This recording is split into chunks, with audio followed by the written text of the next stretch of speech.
Les amis, bonjour. J'espère que vous allez bien. C'est la mère Fossi, elle est de retour pour vous raconter encore l'histoire, les histoires encore. Les histoires d'une dame, elle est fiancée, elle vit en Côte d'Ivoire, le mari vit aux États-Unis. Il fait la relation à distance. Le mari, pas en Côte d'Ivoire, ils ont signé l'acte de mariage. Entre-temps, ils ont vécu 7 ans sans acte de mariage. Le mari est venu faire la pression, ils ont fait l'acte de mariage. Le jour qu'ils ont allé signer l'acte de mariage, ils sont partis, deux personnes de côté de l'homme, deux petites de côté, personne de côté de la femme. Ils sont allés signer cet acte de mariage en taxi et rentrer en taxi, alors que les deux familles avaient des petits moyens pour partir avec de la voiture. La femme m'explique son histoire. Elle, son problème était de signer l'acte de mariage et aller rejoindre son mari. Mais le mari avait son plan dans la tête, c'était de signer l'acte de mariage et laisser la fille en Côte d'Ivoire garder sa maman. La fille me dit qu'elle a su ça plus tard parce que le monsieur il avait un terrain qui était au nom de la mère du gars.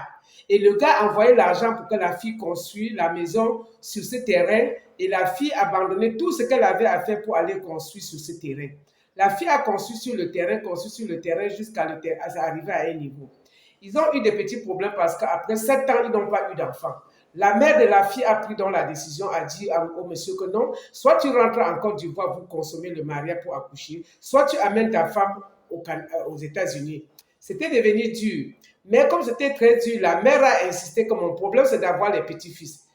Allez expliquer aussi la même chose aux parents de l'homme. Ça a énervé l'homme. L'homme a commencé à bouder la femme jusqu'à dire à la femme que vraiment ta mère a insolenté ma famille.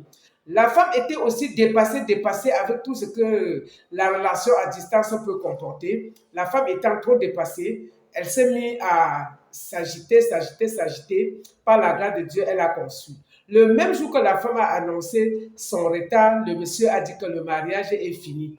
Et le monsieur est venu mettre l'enfant dans le ventre de la fille en Côte d'Ivoire et il rentre et dès que la fille fait le test jusqu'à constater qu'il est enceinte, il dit que je t'envoie l'avocat pour qu'on divorce la même nuit. Ça veut dire que pendant 8 ans de fiançailles, le monsieur ne voulait pas d'enfant.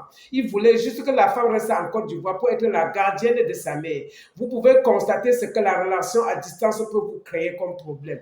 Mes chères filles, mes chers frères, évitez la relation à distance que quelqu'un vit de l'autre côté, l'autre de l'autre côté. Ça peut tourner à tout moment en vinaigre. Bonsoir, bisous, bisous.